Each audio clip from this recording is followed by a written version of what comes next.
India TV YouTube channel को subscribe करें और बेल आइकन दबाएं। नमस्कार, मैं हूं सौरभ शर्मा और अफगानिस्तान से, काबुल से इस वक्त बेहद ही हैरान करने वाली तस्वीरें आ रही हैं। आपको हम कुछ वीडियो दिखाएंगे। इन वीडियो में एक प्लेन के पास रनवे पर लोग आपको दौड़ते हुए दिखाई देंगे। ये काबुल का एयरपोर्ट है। ये लोग हर हाल में जहाज पर सवार होकर जाना चाहते थे। प्लेन टेक ऑफ करने वाला है और लोग रनवे पर साथ साथ, आप देखिए, ये अमेरिकी एयरफोर्स का जहाज है, उसके साथ साथ लोग दौड़ रहे हैं। बल्कि जब जहाज ने चलना शुरू कर दिया उसके बाद भी लोग जहाज के पहियों पर चढ़कर किसी भी तरीके से बस काबुल छोड़ देने को आमादा दिखाई दिया। आप समझ सकते हैं कितना खौफ इस वक्त होगा काबुल में। अमेरिका का C-17 ग्लोब मास्टर विमान है जो अमेरिकी राजनयिकों को अफगानिस्तान से निकालने के लिए वहां पर था, लेकिन अफगानिस्तान में तालिबान राज आने के बाद से लोग दहशत में हैं और किसी भी तरह अफगानिस्तान छोड़ना चाहते हैं।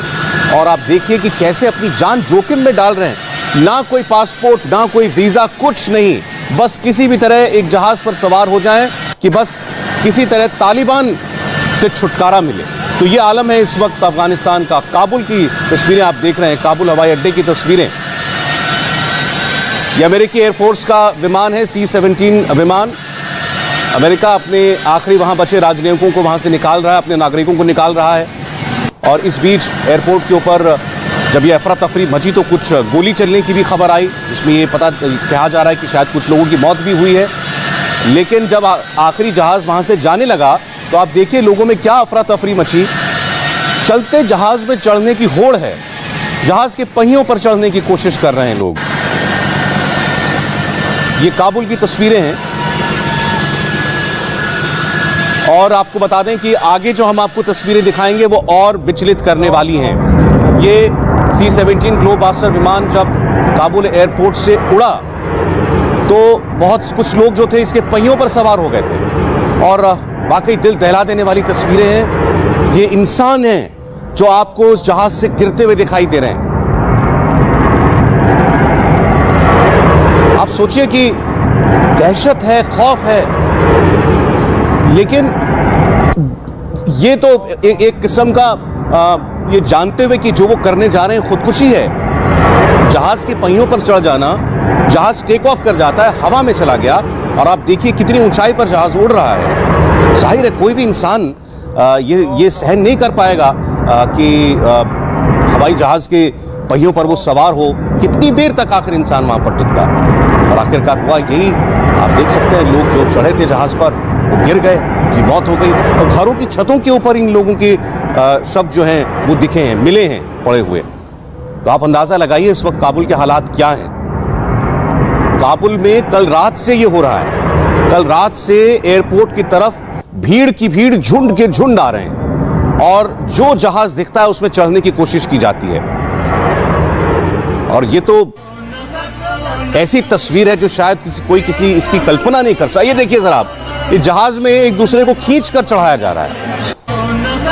एक दूसरे को खींचकर लोग जहाज में चढ़ा रहे हैं। जहाज कहां जा रहा है, कौन सी एयरलाइंस का है, कौन से देश का है, इस बात से भी किसी को कोई मतलब नहीं है। मकसद एक है कि तालिबान के हत्थे नहीं चढ़ना है। तालिबान इस वक्त काबुल में हर जगह मौजूद है, बल्कि जो उनका राष्ट्रपति निवास है, प्रेसिडेंशियल पैलेस, वहां पर भी तालिबान पहुंच चुका है। वहां के न्यूज़ चैनल्स में अब तालिबान के न्यूज़ एंकर हैं। जगह जगह महिलाओं को कह दिया गया है कि वो अपने घरों में रहें। जो सड़क पर महिला दिख रही है उसको सीधे कहा जा रहा है कि अपने घर चली जाओ। और आम जो आवाम है, आम जो लोग हैं, वो इतने बेबस हैं। देखिए आप कैसे जहाज में एक शख्स को अंदर मौजूद लोग हाथ खींचकर, पकड़कर उसको खींचकर अंदर चढ़ा रहे हैं। और आज जब ऐसे ही भीड़ जो है वो बेकाबू होने लगी तो फिर अमेरिका की सेना के सैनिकों को वहां पर तैनात किया गया। और अमेरिका का, माफ कीजिएगा, अफगानिस्तान का जो एयर स्पेस है वो पूरी तरीके से बंद है। कुछ और तस्वीरें देख रहे हैं आप इस वक्त। ये काबुल एयरपोर्ट की ही तस्वीर है।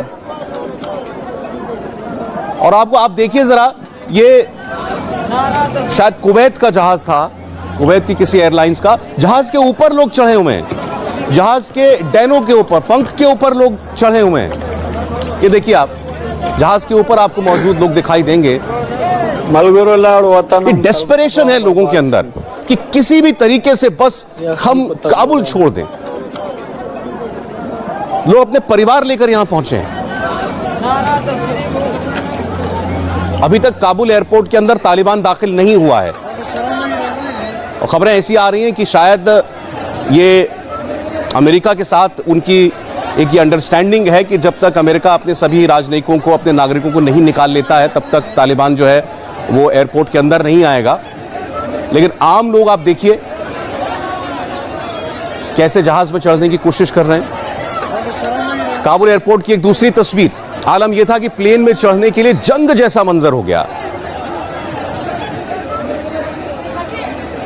सीढ़ियों से चाहे कैसे भी, जो वॉकवे होता है उसमें आप देख रहे हैं कैसे लोग चढ़ रहे हैं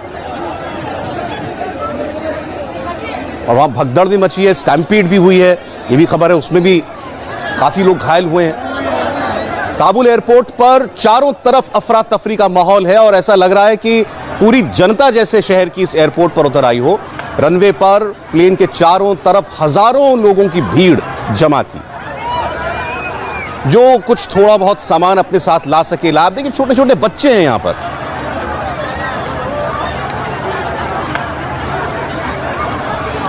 हमारे साथ इस वक्त एक मेहमान जुड़ रहे हैं, प्रोफेसर आसिफ रमीज दाऊदी साहब, अफगानिस्तान को बहुत करीब से जानते हैं, जद्दा से हमारे साथ हैं। दाऊदी साहब, आपका वेलकम करते हैं हम इंडिया टीवी पर। लेकिन जो मैं देख रहे हैं, जो हम हालात देख रहे हैं वहां काबुल में जो बने हुए हैं, ये तो बहुत ही खौफ से भर देने वाले हैं। हम तो यहाँ इतनी दूर बैठे हैं, तब भी ऐसा लग रहा है कि लोगों के अंदर एक अजीब सी डेस्परेशन है कि किसी भी तरीके से कैसे भी किसी भी जहाज पर चढ़ जाएं और बस काबुल छोड़ दें। क्या पता लग रहा है आपको? सौरभ भाई, सबसे पहले आपका शुक्रिया। और ये जो विजुअल्स मैं अभी देख रहा हूँ और जो चीज़ें समझ में आ रही हैं, मुझे लगता है कि ऐसा सीन, ऐसा नज़ारा हमने पहले कभी खुद से तो नहीं देखा कि लोग अपनी जान बचाने के लिए चलती हुई जहाज़ों से गिर रहे हैं और चलते हुए जहाज़ों के साथ दौड़ रहे हैं। ये इस चीज़ को दर्शाता है कि वहाँ पे हालात क्या है। और जाहिर है ये ऐसे हालात होना तो लाजमी थे, क्योंकि एक बड़े मुल्क के अंदर एक सत्ता पलट और एक नए गवर्नमेंट की फॉर्मेशन की बात हो रही है और वहां पे जो एक कियोटिक सिचुएशन है, ये बहुत ही ऐसा दर्द पैदा कर रहा है। इन चीजों को देख के अजीब सा फील होता है और लगता है कि इंसानियत कहाँ है, आखिर कौन इन चीजों का जिम्मेदार है। एक पैंडेमिक से तो अभी हम निकले नहीं हैं, पूरी दुनिया उसको झेल रही है, जूझ रही है, और वैसे में एक इंसान की जान की क्या कीमत हो जाती है। लोग अपनी जान बचाने के लिए इस तरह से भाग रहे हैं। जी बिल्कुल, ये वाकई बहुत दिल को दहला देने वाला एक नजारा हमने जो देखा है अभी। ये बस हमारी बहुत सारी दुआएं हैं हिंदुस्तान के साथ और अफगानिस्तान के साथ बहुत दोस्ती रही है। हिंदुस्तान ने हमेशा, प्रोफेसर साहब मैं एक सेकंड के लिए आपको रोक रहा हूं बीच में। एक खबर मैं दे दूं कि तालिबान के सारे बड़े नेता वो आज शाम काबुल पहुंचेंगे, आज शाम को वो काबुल आएंगे। कतर में हैं क्योंकि तमाम नेता तालिबान के, तो वो एक विशेष विमान से यहां आएंगे और एक दो दिन के अंदर माना जा रहा है कि तालिबान की सरकार जो है वो बन जाएगी। लेकिन जिस ओर अभी प्रोफेसर दाऊदी इशारा कर रहे हैं कि इसका जिम्मेदार कौन है, ऐसा लगता है कि इस वक्त तो वहां गवर्नमेंट नाम की कोई चीज ही नहीं है। अभी कल परसों तक तो बात हो रही थी पीसफुल ट्रांसफर ऑफ पावर की, लेकिन कौन सा ट्रांसफर हुआ? इस वक्त कौन है वहां पर इंचार्ज? कौन ये तय करेगा कि एयरपोर्ट की सिक्योरिटी कौन करेगा? कौन लोगों को उनके घरों में रहने के लिए कहेगा? पुलिस फोर्स नाम की कोई चीज वहां है या नहीं है? तो अगर आप प्रोफेसर साहब बता सकें इस वक्त काबुल के हालात क्या हैं? सौरभ भाई, इसमें हालात बताना क्या दिख भी रहा है और हम लोग हर वक्त मीडिया रिपोर्ट्स भी देख रहे हैं और इन चीजों को समझने की कोशिश भी कर रहे हैं। यकीनन वहां पे कोई अभी सरकार नहीं है, कोई इंटरिम गवर्नमेंट नहीं है, कोई रूल ऑफ लॉ जो होता है वो नहीं दिख रहा है। वैसे में लोगों को कुछ समझ में नहीं आता। ऐसी सिचुएशन में लोग तो पैनिक होते हैं। अब वो क्या करे तो क्या करे, जाए तो जाए कहां, किससे मदद मांगे। इससे पहले अभी प्रेसिडेंट थे गनी साहब, वो तो खामोशी से निकल के चले गए। दूसरी जो अभी हुकूमत आने का जिनके बात चल रही है, बल्कि आ ही गई, हुकूमत तो है ही, होगी उसकी। अब ऐसे हालात में लोगों का कौन ख्याल रखने वाला है? कौन है जो उसके दर्द को समझ सकता है?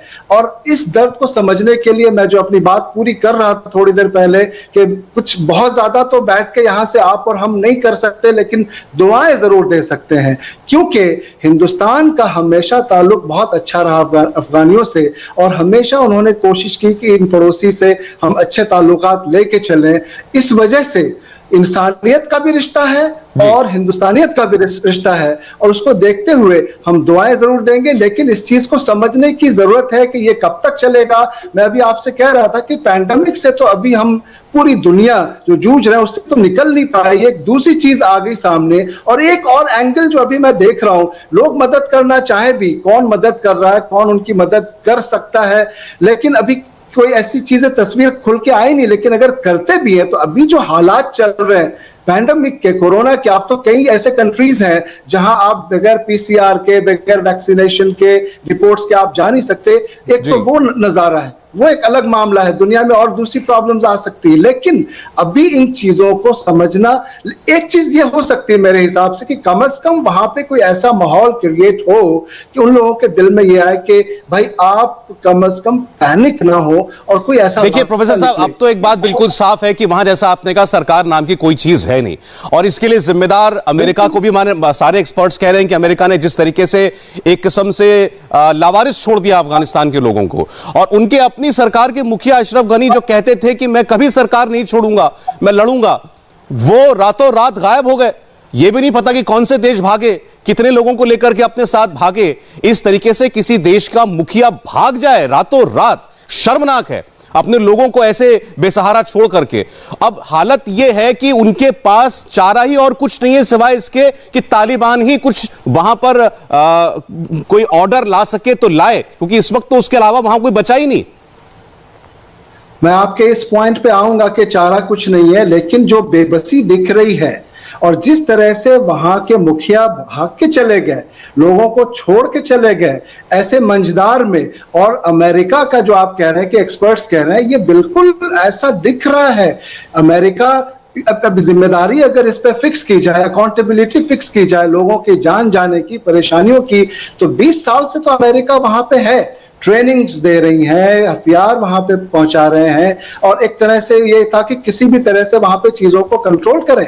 लेकिन अगर वो भी अभी नहीं है, अभी देखें उनके विमान से उनके जो डिप्लोमैट्स हैं, उनके जो लोग हैं, वो तो जा रहे हैं उसी विमान के साथ, वही इंसान जो दूसरे हैं वो भाग के अपनी जान बचाने की कोशिश कर रहे हैं। तो मुखिया का भाग जाना, मुखिया का नहीं होना, अभी किसी भी वहां पे सरकार का नहीं होना, लोगों को यह समझ में नहीं आना कि हम जाएं तो जाएं कहां। अब उनके पास क्या ऑप्शन बचता है? या तो पूरी दुनिया से कोई उनकी मदद करे, या ऊपर वाला ऑलमाइटी उनकी मदद करे, या फिर वही हो सकता है कि उनके साथ जो ऑप्शन है, जो तालिबान कहते रहे कि हम एक पीसफुल तरीके से, एक पीसफुल ट्रांजिशन होगा, हम एक गुड और बैड तालिबान की जो बात होती है, हम गुड तालिबान बन के आएंगे, हमारा वो पूरा पुराना अप्रोच नहीं होगा। अगर तो वो है, एक डायलॉग का तरीका हो सकता है, बातें प्रोफेसर साहब, अगर वो है तो उनके अपने लोगों को, वहां के अफगान जो निवासी हैं, उन्हीं में तो ये दहशत दिखाई दे रही है कि उनमें इतनी खौफ है तालिबान का कि आपने जैसा कहा कि कभी देखा नहीं ऐसा, कि शायद फिल्मों में भी नहीं देखा कि चढ़ते जहाज में चढ़ गए, टायर पकड़ करके जहाज उड़ गया और आसमान में नीचे गिर गए, लोग गिर गए। मैं आता हूं प्रोफेसर साहब आपके पास 1 मिनट में, तो एक बार फिर से आप तस्वीरें आप इस वक्त की देख लीजिए। ये काबुल एयरपोर्ट की तस्वीर है, अमेरिका के एयरफोर्स का विमान जब वह वहां से अपने नागरिकों और राजनयिकों को लेकर के रवाना हो रहा था, तब आप देखिए कैसे लोग जो हैं एक डेस्परेशन में, खौफ में कि तालिबान के साथ नहीं जी सकते, और तालिबान अब काबुल शहर के अंदर हर जगह मौजूद है। तो लोग अपने परिवारों के साथ पहुंचे और चलते जहाज़ों पे चढ़ गए, और उसका अंजाम ये हुआ जब आप देख रहे हैं आसमान से गिरते लोग। कब देखा है आपने ये हो रहा है इस वक्त काबुल में, अफगानिस्तान के अंदर चलते जहाज से लोग गिर रहे हैं। और इससे पहले जिसको जब मौका मिला, वो उसको जो जहाज दिखा उसमें वो चढ़ गया। हम ये नहीं कह सकते कि इसके बाद भी लोग काबुल छोड़ने में कामयाब हुए या नहीं हुए, लेकिन इस वक्त वहां पर आलम यह है कि अगर किसी एयरलाइन का जहाज खड़ा भी है तो वो देश और वो एयरलाइन वो भी वहां जरूरत से एक पल ज्यादा रुकना नहीं चाहता। कुछ एक देश सामने आए ऐसे हैं जिन्होंने जो लोग अफगान लोग जो निकलना चाहते हैं काबुल से उनको इजाजत दी है, लेकिन वो ज्यादातर देश जो है वो आसपास के देश हैं। हमारे साथ प्रोफेसर आसिफ रवीज दाऊदी साहब हैं, बने हुए हैं, अफगानिस्तान के एक्सपर्ट हैं। अब दाऊदी साहब, अब सवाल ये है कि अब जब तालिबान, जब आपने कहा कि अब तो सत्ता में आ ही गया है, तो कितना वक्त आपको लगता है बाकी है कि हम तालिबान का जैसा भी चेहरा इस बार हम देखें, किस किस्म की गवर्नमेंट हो सकती है? क्योंकि जो 96 से 2001 का दौर याद आता है, जो 5 साल ये लोग रहे थे सत्ता में, उसको तो सोचकर ही दहशत हो जाती है। बिल्कुल, अगर उस वक्त के तालिबान को आप सोचें तो दहशत तो होती है, लेकिन जो अभी पीछे कुछ आपने देखा होगा कि इनका 3-4 साल पहले जो एक इमरजेंस हुआ है तालिबान का, और जिस तरह से वो एक सामने आई है दुनिया के एक नया चेहरा, और जो कुछ वो कोशिश कर रहे हैं दुनिया को मीडिया के जरिए दिखाने की कि हम एक पीसफुल तरीके से, या we are a different Taliban now, ठीक है, उस चीज को देखते हुए देखें एक उम्मीद तो जगाई जा सकती है, एक मौका। अब देखें, एक तो ये होता है कि आपके पास कोई ऑप्शन नहीं है, कोई चॉइस नहीं है। I mean, can you be the chooser? You can't be the chooser, you know. अब वैसे सिचुएशन में आप कहीं जा भी नहीं सकते, आप कम से कम ये कर सकते हैं कि एक मौका दें और एक डायलॉग का कुछ रास्ता निकालें, या फिर उनकी तरफ से कोई इनिशिएटिव हो, कुछ ऐसे एक्शंस हो, you know, action speaks louder than the words, we all know that. तो कुछ ऐसे एक्शंस हो जिससे लोगों में कुछ यकीन का माहौल बने। तो केवल उम्मीद ही कर सकते हैं, जैसा आपने कहा प्रोफेसर साहब, लेकिन बहुत बहुत शुक्रिया हमको वहां की असलियत और हालात बताने के लिए, धन्यवाद आपका। और तस्वीरों में आप देख रहे हैं कि जब वहां पर अफरा तफरी बढ़ गई तो उसके बाद अमेरिकी फौज के जो सैनिक थे वो अपने हथियार लेकर के बाहर एयरपोर्ट के टारमैक पर आ गए और गोलीबारी करी। हालांकि शुरुआत में खबर आई थी कि इन्होंने हवाई फायरिंग करी, लेकिन फिर बाद में यह भी पता चला कि कुछ लोगों की मौत भी हुई है। नमस्ते, मैं हूं मीनाक्षी जोशी। वीडियो और खबरों से अपडेट रहने के लिए India TV YouTube channel subscribe करें, बेल आइकन दबाना ना भूलें। जुड़े रहें इंडिया टीवी के साथ।